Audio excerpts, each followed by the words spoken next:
kahit anong hirap, pag gusto mo ba isang bagay, magiging madali. Pero kahit madali ang isang bagay, pero ayaw mo at hindi mo gusto, magiging mahirap ang para sa'yo.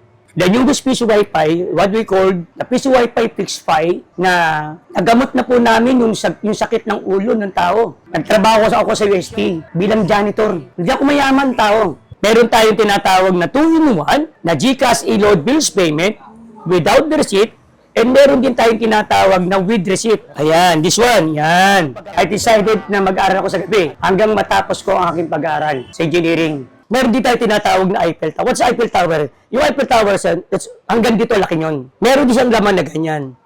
Ano siya, mas more convenient siya, at saka mataas siya. May gulong din siya. And the height of my Eiffel Tower is 5 feet and 3 inch. After that, nagtrabaho ako sa Mill Corporation sa maraming taon, pero kahit bisikleta hindi ako nakabili. Yung latest natin, yung tinatawag na 4-in-1. Ano yung 4-in-1?